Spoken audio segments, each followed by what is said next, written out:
光が丘パークタウン、または光が丘団地、そして光が丘公園。この場所は戦後に連合軍によって接収され、1973年に返還されるまでアメリカ軍の宿舎グラントハイツだった。今回は団地とともにこの光が丘という土地の歴史を紐解いてみようと思う。返還された跡地は広大で、23区内でこれだけ広い敷地の団地計画はかつてなく、それまでの団地づくりのノウハウを総動員して完成させた。いわば団地の完成形である。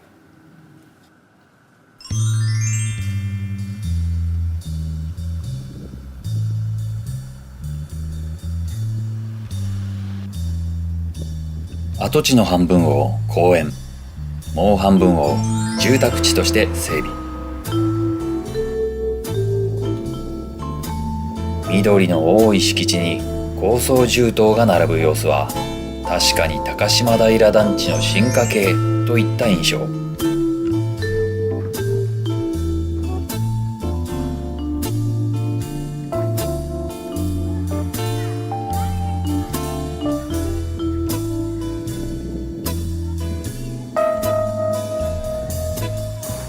開発は公団、公社、東京都の3社で行われた。建物に統一性を感じないのはそのせいだろう。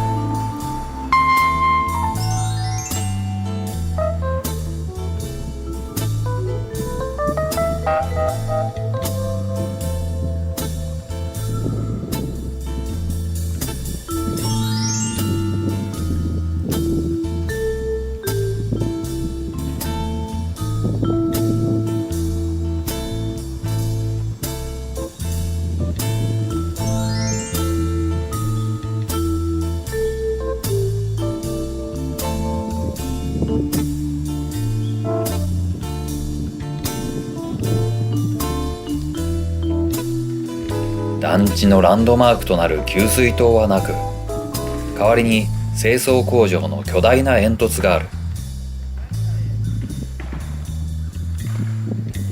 注目は敷地中央を南北に貫くイチョウ通りだ。グラントハイツ時代からメインストリートとして存在していた通りだ。こちらがグラントハイツ時代の写真。中央に大きな通りが確認できるが、そもそも田畑が広がるこの土地がどうして接収されたのか。その理由は、ここに日本陸軍の軍用飛行場、成増飛行場があったためだ。こちらは1946年に作成された成増飛行場の地図。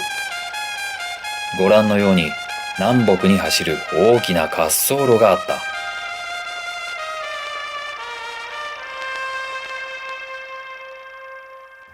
そして成増飛行場は神風特攻隊の出撃基地でもあった。ここから飛び立った多くの若い命が空に散っていったのだ。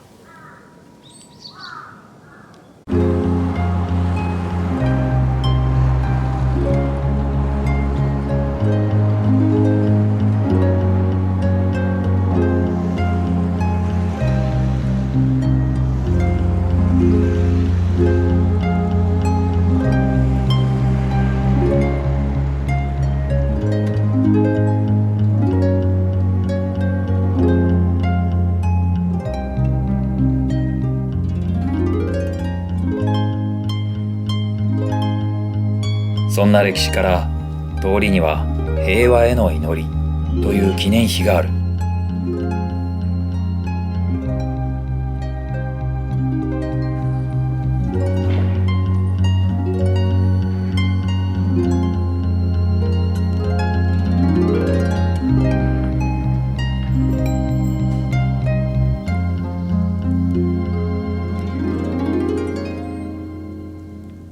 イチョウ通りは成増飛行場、グラントハイツ、そして現在も変わらずメインストリートとして残っているのだ。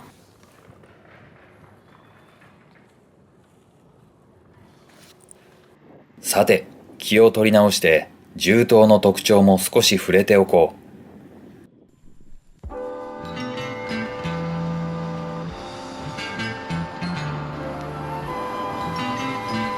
光が丘団地の特徴はシンプル。白一色の銃刀が多く、装飾もあまりない。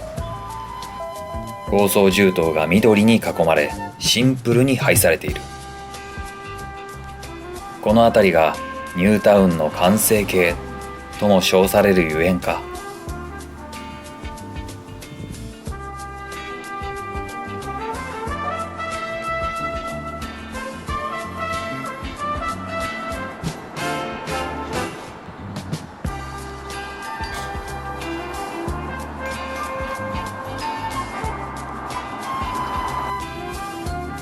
都営大江戸線ができてからは電車でのアクセスも便利になった。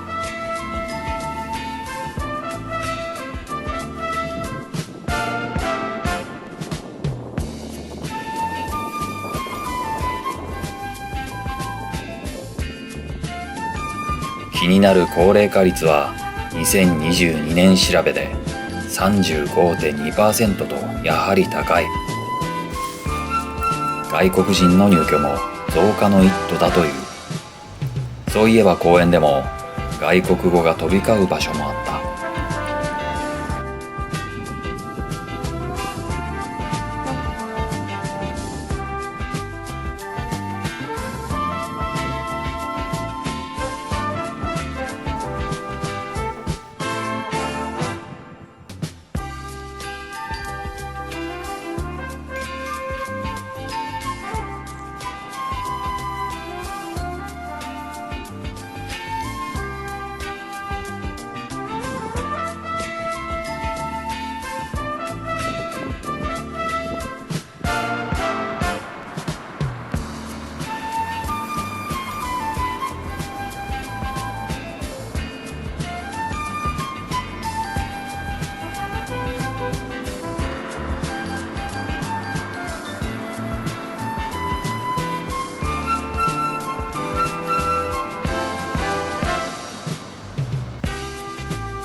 そういえば光が丘は戦隊シリーズや仮面ライダーシリーズのロケ地としてよく使われるそうだ。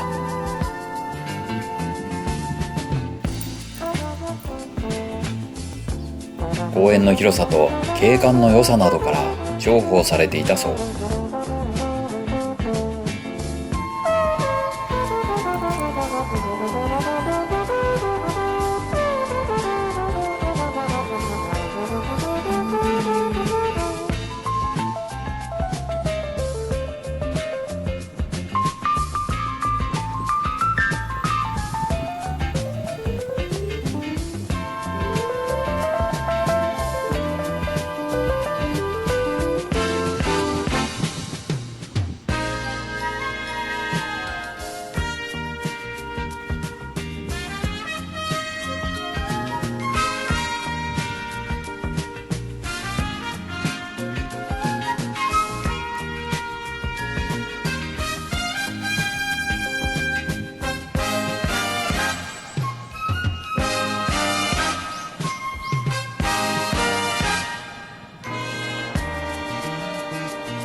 光が丘は今見ても古さを感じない当時思い描いた未来都市なのである。